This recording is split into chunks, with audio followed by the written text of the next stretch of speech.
My ex-wife, a police officer, harassed me after our separation due to her infidelity. When she tried to plant evidence to send me to jail, I countered with my camera's recording. My ex-wife, Carolina, was a police officer, specifically a highway patrol officer. Before we got married, while we were dating, I quickly learned what life was like with a person who, at least supposedly, is dedicated to protecting others. Carolina often had unpredictable schedules. There were many occasions when, even on her days off, she had to leave suddenly for some emergency. We did not live in a very large town, but even so, the number of accidents, robberies, and problems that could appear at any moment was incredible. As I say, I knew what I was getting into, or at least I thought I did. After we got married, we settled into that routine. Those who have partners who work in risky situations must know, even better than I do, what it feels like. Sometimes, Carolina would receive a call in the middle of the night and have to leave immediately. Sometimes it was assaults at a gas station, other times multiple car crashes or abandoned vehicles on the highway. An infinite number of things that, according to her, required her presence. I try not to worry too much, although sometimes I would stay awake waiting for her to call or at least send a message. Fortunately, we never had to experience anything extreme. No armed confrontations or chases, at least none that I found out about. So, when after 4 years of marriage with her, already being about 36 years old, she told me she had an emergency and therefore had to arrive late or leave at any time, I believed her. It was part of her job. It was what had always happened from the beginning. And probably everything would have continued the same for a long time if it were not for the fact that day, by pure chance, the truth presented itself to me. It was a Saturday. We were both at home, resting. I was in the garage washing my car, and she was resting. Then, she came out in a hurry, with a bag where she carried her uniform, and told me that she had been called from the station, that there was an emergency, that she had to leave immediately. I saw her leave in a hurry, but calmly. It was a scene I had seen dozens of times. She blew me a kiss from the car before closing the door and left. What we had planned as a quiet lunch became, once again, one of my solitary lunches. I stayed in the garage a little longer, maybe an hour, removing old stains from the hood. Finally, I returned to the house to see what I could prepare to eat.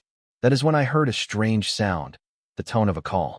The strange thing was that I had my cell phone with me, and I remembered perfectly that Carolina had left with her cell phone in her hand. So, where was that sound coming from? I approached Carolina's office and pushed the door. On her desk, ringing with the characteristic tone, was her work cell phone, a different model from her personal one. It caught my attention. In her haste, she had left with her personal cell phone, but had left her work one at home. I hesitated for a moment, but seeing that it kept ringing, I answered. I thought maybe it was her herself, calling from another number to find out where she had left her cell phone. A woman answered. She asked me who I was. I told her I was Carolina's husband. She asked me to put her on. I replied that she had already left, more than an hour ago. The woman paused. Then she said something like, "Well, if she is not here, I will call someone else." Before she hung up, I impulsively asked her if something had happened, if there was an emergency. The woman replied mechanically, "Nothing serious. We need to cover a shift due to an inconvenience. But if she is not available, do not worry." And she hung up. I stood there, with the cell phone in my hand. Something did not add up. From the tone, from the way she spoke, I was sure she was the one in charge of the central office. And if that was true, then Carolina had not been called by her earlier, which meant that no one had asked her to go to the station. So, where the hell had she gone? The doubt became a heaviness in my chest. I went straight to check the desk. In one of the drawers were her badge and her gun. I went upstairs and checked our closet. Her uniform was perfectly hung, ironed. None of the things she normally takes for patrol had disappeared. Everything was still there. So, why had she left in such a hurry? And where did she go? That thought opened a door I could no longer close. How many times had she done the same thing? How many emergencies had she attended that, in reality, were something else? I suddenly remembered all the times she had gone out at night, the times she did not answer messages because she was on duty, the times she returned hours later than expected. I went back to the desk. I turned on her computer. So I checked emails, documents, folders. Nothing strange, nothing incriminating. The work cell phone was locked. I had never had to touch it, so I did not know the password. I could not access anything useful, but the damage was already done. I no longer trusted her. And if she was cheating on me, she would pay. And if not, well, I would simply have a clear conscience for having been mistaken. But I was not going to stand idly by. This was something we had talked about before we got married. Due to a past experience I had, we made it clear that if there was ever an infidelity, the marriage would end. We even signed a prenuptial agreement where that was established. So, if she lied to me, anything she said from now on would be in doubt. I had to act carefully, and I needed proof. Carolina returned late at night. She did not give many explanations. She just said that at the station they did not know how to solve anything if she was not there. She showered quickly, and, before going to bed, she blurted out that she had already eaten something. She lay down in bed, and, half asleep, asked me to hopefully let her rest peacefully on Sunday, that she was exhausted. I said nothing. I just observed her. I had promised myself that I would not make accusations without proof, but I could no longer look at her as before. The next morning, I was attentive. Everything. She seemed calm, spoke little, but did not seem nervous or guilty. However, now that I was seeing her with different eyes, I noticed things that would not have caught my attention before.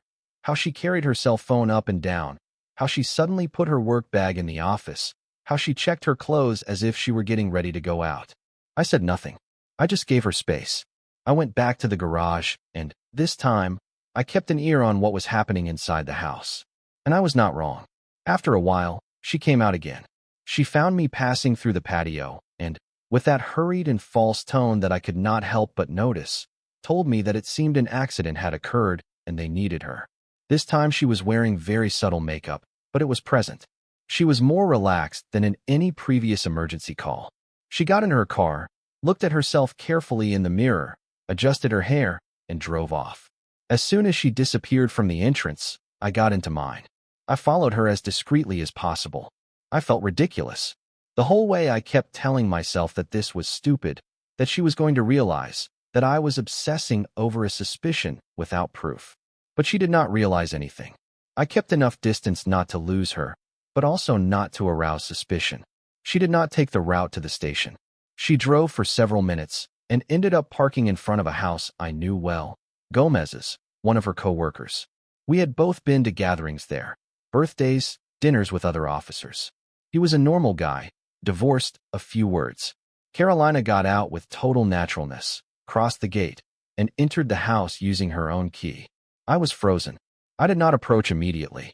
I took some photos with my cell phone, although I knew that would not be useful on its own. Those photos proved nothing.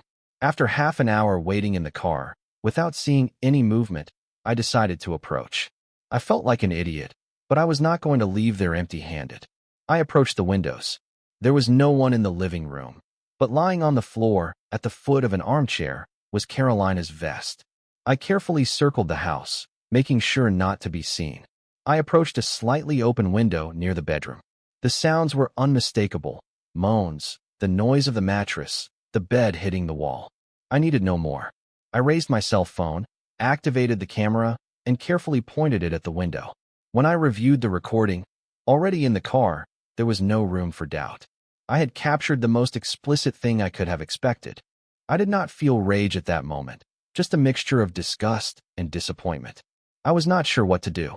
I called a friend of many years, with whom I had not spoken for a good while, but who had always been there in important moments. I went straight to his house and showed him everything. I do not want to dwell too much on this part. The divorce was a complicated process. Carolina shouted, victimized herself, insulted me, and even tried to say that the recordings were illegal, that I had spied on her like a paranoid fool. But neither her screams nor her tears changed the essential. She had violated the agreement we signed before the marriage, an agreement we had both accepted due to past experiences. Thanks to that, she could not claim anything, neither part of my assets, nor any compensation. I came out clean. We could say I won, if we ignore the small detail that my wife was cheating on me with her coworker. I thought that with that, everything would end, that each of us would go on with our lives. She had destroyed the marriage, had paid the legal consequences, and I would move forward with my head held high. But Carolina was not willing to leave things like that, and I understood it very quickly. Just a week after signing the divorce, I was returning home after work. It was night, around 9. I was driving peacefully along the main avenue of the town, when I noticed the lights of a patrol car turning on behind me. I thought they were going to pass me, but no. They signaled me to stop. I pulled over, not understanding what was happening. I was not speeding. I had not done anything irregular, but I still stopped the car. When I saw the patrol car door open and Carolina get out, my body tensed immediately. She had that face I knew well, cold, with a contained smile that was not really a smile. She approached slowly, walking around the car without saying anything. Then, she knocked on the window. I rolled down the window. The first thing she said, without hiding the venom in her voice, was, "Look at the rat returning to its den." I did not answer her. "Documents," she said suddenly, dryly. "Come on, Carolina. What the hell are you doing?" I replied. At that moment, she put her hand on her gun. She did not draw it, but she did it as a warning. Her gaze changed. "Do not make me repeat myself. Give me your documents and your license." With no options, I gave her everything. She moved away a little with the papers in her hand, walked around the car again, as if looking for something out of place. Then, she stopped in front of the hood and crossed her arms, looking at the sky. She stayed like that for several minutes. Then, she checked my license, returned it slowly, and said, "I am going to be very attentive to everything you do. Make that very clear to yourself." And without adding more, she returned to the patrol car and left. I stayed in the car for a few seconds, still. I did not know whether to laugh or break the steering wheel with a punch. It had been a technically legal stop. She did not assault me. She did not insult me directly, but I knew perfectly well that there was no infraction. She was just doing it to annoy me, to intimidate me, to show me that, even though she was no longer my wife, she could still make my life impossible. After that first stop, I told my friend everything. He listened calmly and, without hesitation, gave me the best advice I could have received. Put a camera in your car. The next day, I went to an electronics store. I chose a dash cam that could record both forwards and towards the interior of the car. The seller, one of those guys you can tell has seen it all, helped me install it right there. While we were adjusting the wiring and fixing the mounts, he started telling me anecdotes. He said those cameras were extremely useful, especially to avoid problems with confrontational people. They also serve to catch problematic neighbors, he commented, half-jokingly. I tell you from experience. I just smiled and, without giving details, told him that my problem was not with a neighbor, but with a police officer who seemed to have it in for me. Upon hearing that, the man became completely still. He looked at me seriously and asked, "Do you think that police officer could really try to harm you?" He said it with a strange tone, like someone who has heard stories like that before. I had no problem telling him the basics, that she was my ex-wife, that we had ended badly, and that, after the divorce, she had stopped me without a valid reason. The man asked no more questions. He just disappeared for a moment into the back room and returned with another box. It was another camera, smaller. He put it in my hand and said, "Put this one in the trunk. Believe me, if you have problems with a resentful officer, this can save your life. Sometimes, those who wear the uniform are more dangerous than those who confront them." I thanked him for the advice and paid without arguing about the price. With that ready, we installed everything and I checked that the recordings were automatically stored on a protected card and, furthermore, uploaded to the cloud. I did not know exactly what I was expecting to record, but at least I felt a little more protected. A couple of weeks passed without direct contact, but not without signs of harassment. On several occasions, I saw patrol cars stopped in front of my house for several minutes, for no apparent reason. I am sure it was her inside, waiting for me to come out to make me uncomfortable. On another occasion, they briefly blocked my way at an intersection. When I looked inside the vehicle, I clearly saw Carolina in the passenger seat. Gomez, her partner and lover, was driving. It was just an instant. They crossed in front of me without taking their eyes off me. In those 2 weeks, I think I saw Carolina more times than when we were still married. Everything definitely went wrong on a Friday afternoon. I had gone to visit my mother, who lived in an area somewhat remote from the town. The way back passed through a little traveled stretch, surrounded by trees, without lighting. I saw the patrol car lights turn on behind me. I felt a chill. I slowed down and stopped. 1,000 things were going through my head. I had not done anything illegal. My car was in order. I was not carrying anything strange, but I still knew something was wrong. When they got out of the patrol car, I saw it was her. Carolina walked ahead, and Gomez stayed behind. She approached my window with an uncomfortable smile. "We have a report about a suspicious car on this route," she said. Her tone was too relaxed for someone supposedly following protocol. "This is illegal," I replied. "You have no warrant. There is no justification for stopping me like this." Her expression changed immediately. Without taking her eyes off the interior of the car, she blurted out, "If you do not cooperate willingly, we will have to take you in for resisting authority. Is that what you want?" I had no choice. I gave her my papers. She took them, but did not check them immediately. Instead, she began to walk around the car. Then, Carolina asked me to open the trunk. I did. On my cell phone, I quickly opened the trunk camera application. The transmission took a few seconds to load, but when it appeared, I did not see clearly. Carolina opened the front pocket of her shirt, took out a small bag, and placed it in a corner of the trunk. Then, as if nothing, she stepped back a few paces and shouted, "Gomez, come see this." What followed was chaos. Amidst shouts, I was ordered out of the vehicle. I was pushed against the hood, handcuffed, and accused of possession of illegal substances. They did not say exactly what it was, but they kept repeating that I was involved in something serious. Carolina, with that evil smile, told me this was going to cost me years.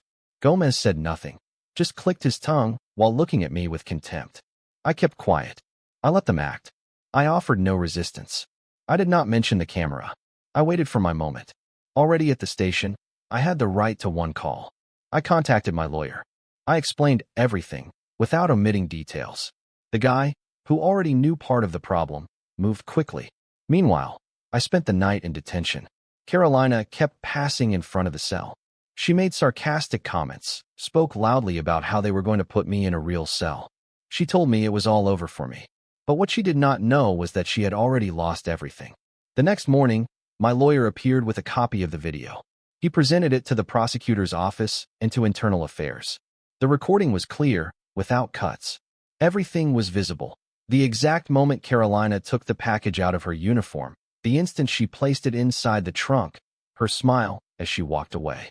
I was released before noon and, from there, a scandal erupted that not even I imagined. First, it was confirmed that what they had planted in my car was part of a batch seized months ago. The substance should have been stored in the evidence depository. The coincidence alerted the prosecutor's office and also a federal agency. The investigation progressed rapidly. It was determined that the package had been removed without authorization from the evidence warehouse. The name that appeared on the access log was Gomez's. But it did not end there. During the audit, they discovered that this had not been the only case. Several pieces of evidence had disappeared in recent months, small amounts of different substances, money, even parts of vehicles involved in open cases. Everything pointed to the same thing, an internal network of evidence tampering. At the center of it all were Carolina and Gomez. I filed a formal complaint for harassment, abuse of authority, and psychological damage. But my lawyer went further. We also sued the institution for negligence and for allowing the misuse of power for personal retaliation. In the end, I won the lawsuit. Carolina was immediately removed from the police force. She was banned from holding public office for life and, weeks later, was sentenced to 10 years of effective imprisonment. Gomez was also convicted. He was given 8 years. As I understood from conversations with my lawyer, their mistake was using that type of substance to try to frame me. If they had planted something minor, perhaps the case would not have escalated so much. But that specific package was linked to a federal operation. They never thought that simple revenge against an ex would leave them without freedom.